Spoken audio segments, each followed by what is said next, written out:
All right, listen to this. I'm done re-recording this intro. I'm gonna watch all the Fast and Furious movies over again in preparation for Furious 9, which I just found out, or Fast 9, which I just found out has been delayed because of COVID. So I'm here to tell all you people who maybe still think that the franchise is dumb, like I used to do. I used to think it was really stupid. But now I've noticed that, hey, some stupid things have merit. Some stupid things are really good in other ways. I'm gonna watch all these movies. I'm gonna try to convince you to watch them too. What else you gotta do? Logan, why are you recording in a truck at nighttime? So the first movie came out in 2001, and I know that doesn't sound like a long time ago, but the main plot revolves around a car crew scoring big. It's a big score, but the big score is actually Panasonic DVD players and Panasonic 4x3 box TV sets. And it's worth the police having like a task force over. Do you feel old yet? The movie starts out with a semi-truck hauling these Panasonic DVD players and TVs. These 3 black cars that I guess looked cool in 2001. They've got green underglow and they just don't look that good to me. I'm sorry if they're like fucking awesome, okay? They surround this truck, 2 on either side, and then 1 in the front. Their goal is obviously to steal this truck and steal the contents. They don't want to kill the driver. Their plan, as it unfolds, is this. A person pops out the top of the car in the center in front of the semi-truck, uses a cross-bolt gun to shoot the windshield, pulls the windshield off the semi-truck. The semi-truck can't turn because there's 2 cars on either side of him, so the driver's just freaked out, and braking doesn't exist. Just forget about that. Then a second cross bolt is mounted onto the gun, I guess. Excuse me if I don't know my cross do's and don'ts. Another bolt is shot into the passenger seat, and then that passenger seat, because semi-trucks are top-tier quality, is going to hold a 200-pound man, wraps it around himself, jumps off the car onto the front of the semi-truck, gets in, gasses the driver goes, oh, and then they're gone. Excusing the fact that you could have just brake checked the guy until he came to a stop. You know, all in all, I'd say it's a 10 out of 10 plan. We don't come to Fast and Furious for regular logic. We come to Fast and Furious to see what they'll give us. New innovations, new ways to do things. Never would have thought to hijack a truck like that. Not me. After all that, here's what you need to know. Dom owns a restaurant in this movie. Yes, he owns and manages a restaurant. There's a scene of him doing paperwork in there. In addition to the restaurant, he also owns and runs a garage, like full time. So this guy is actually the busiest dude on earth, and his motivations in this movie are to take his sister, his friend who's a jerk, and his girlfriend who he's known since he was 10, and I guess just retire early by stealing these DVD players and these TVs. Vin Diesel is crazy young in this movie. So is the lady who plays Mia. So is the lady who plays Letty. They're all so crazy young. And he's talking about one last score, one big score. Yeah, that's right. The first movie, and he's already talking about one last score before they ever have to work again. I didn't realize his work ethic was so bad when I was watching Fast 5, which is another heist movie. But he's been talking about one last score the entire time. So this guy just doesn't want to work.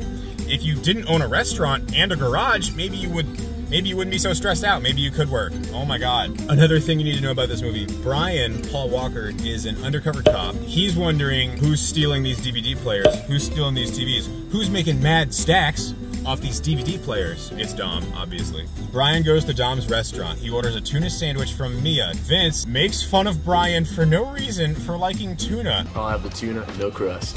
What's up with this fool? What is he, sandwich crazy?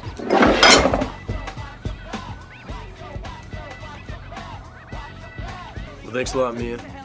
See you tomorrow. Yo!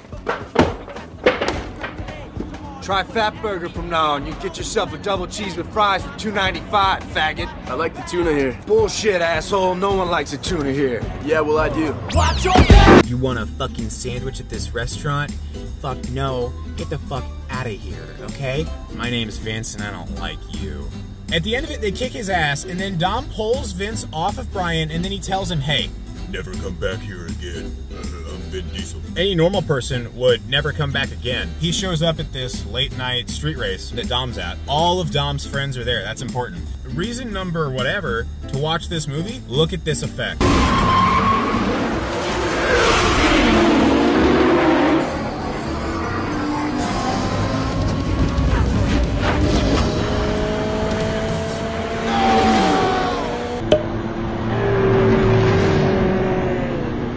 Drag racing bends space and time. They warp down the road. The cops get called. Brian loses the race to Dom. He owes him his car now because they were racing for whatevers. He said if he wins, he only wanted respect though, and that makes Dom think, oh, maybe he's a good guy. The cops swarm. All his friends leave him. They all ditch him. He's running down alleyways. He's about to get arrested, and then Paul Walker shows up in his car, and Paul Walker pulls some mad crazy stunts. They get away from these cops. Everything would be going swimmingly, except that Johnny Tran and his group of motorcyclists show up and escort Brian's car to their lair. They bully Brian and they bully Dom, and then they just leave. And then they change their minds, and then they come back, and then they shoot up Brian's car beyond repair. And then they leave again. And I just love that thought process. Like, okay, my God, you know what? I do want to shoot up his car. I do want to do that. Let's U-turn. We're gonna go shoot up his car. We gotta, I know we already left, but we're just gonna go back one more time. I hope they're there. I don't know. If they're not there, we might as well just chase them down. They blow up his car, but now Brian can't give Dom his car, and he owes him a car. What's he gonna do? Imagine you're Dom. All of your friends ditched you when the cops showed up. Dom's friends are like his family. He's known most of them since he was 10 years old. It's said in the movie. He finds all these people who ditched him are now partying in his house. Oh, Dom, we were just about to go looking for you. And he's like, no, you weren't. And then Vince comes in, and Vince is immediately pissed that Brian is with Dom. Like, super pissed. Vince is like Dom's best friend. It doesn't really matter because he's kind of a douche and he dies in 5. He's like super pissed that Dom brought Brian here, but he's not even stopping to think like, how did Dom not get arrested? And then when he finds out, yes, Brian saved Dom, he's just even more mad. He's like jealous of Brian. Now, if you look at any YouTuber ever or any movie reviewer, you watch them talk about this franchise in a positive light, they're gonna say these movies are about family. And I wanna talk about one of the first family scenes in the franchise. Specifically, only one line actually. Why don't you just watch this? It's at Dom's house, he's having a barbecue. Brian just showed up.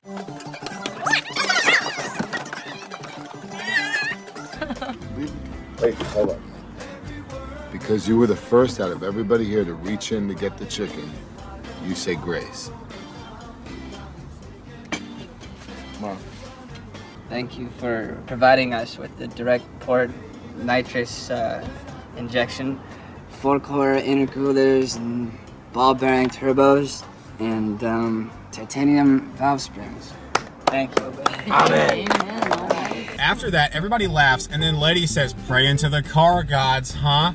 And then no one laughs at all. There's a couple uncomfortable chuckles, and they leave it in. Pray into the car gods, man. He's not the best. Another scene that I think could convince you to watch this movie is just a bunch of dudes we don't really know. They pull up to like Harry's shop, which is like AutoZone on steroids.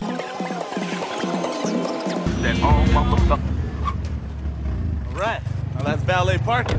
No, it's not. In what world is valet parking you parking yourself in front of a building? That's the opposite of valet. All of his guys nod, yeah, oh, that is valet parking. No, it's not. I live my life a quarter mile at a time. And that's gonna be a thing in the movies from now on. Now, they didn't say family in this movie like they say in all the other movies, but it is about family. This is a family, don't get confused. This is a family, this movie's about family. They're robbing this semi-truck, and this semi-driver has a shotgun.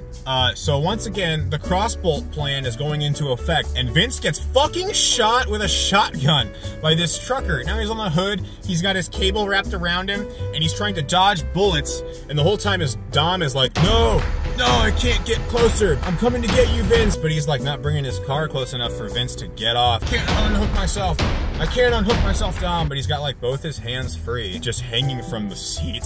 The crossbolt in the seat, and that's just holding his full body weight. And then Letty's like, don't worry, Dom, I'll come get him. You back off. Now, instead of going around the front or the back of the truck, she looks underneath the truck. That's right, underneath the cargo thing where all the DVD players are.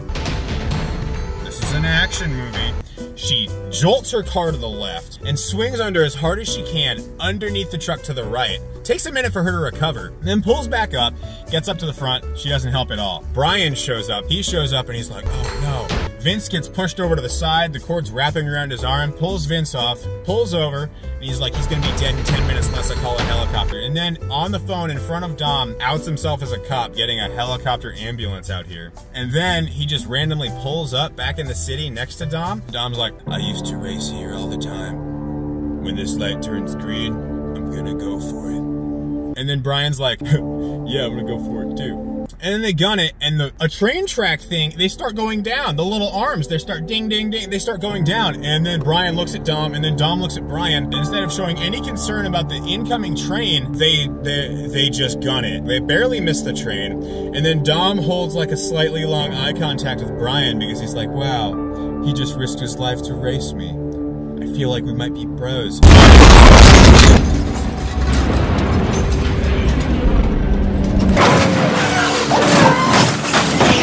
Oh, it's totaled. It's totaled. They can't move at all. That gets the cops called. Not a bunch of other stuff in the movie that happened. And then he's like, oh no. Brian throws his car keys to him. Get out of here. So then Dom just runs out, just leaves, just dips. And then the movie ends. Listen, as much as I make fun of these movies, the people who make them, they really care about them. And you can see that. You can see it in the actors. You can see it in the shots, I guess. You can see it in the editing. They think this is fun as hell to do. And it looks fun. It looks really fun. Watch 1, watch 2. Don't watch 2, watch 3. Oh, I just touched my face again. Ah! These movies are made with heart, and these movies are about family.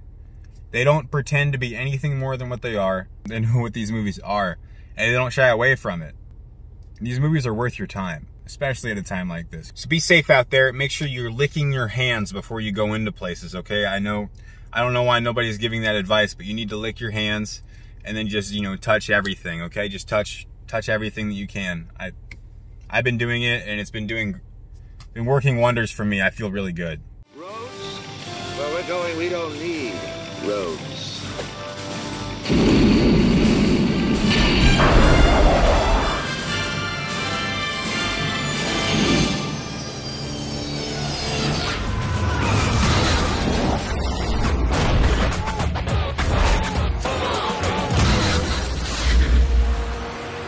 I hope you liked it. Subscribe if you did. If you didn't like this,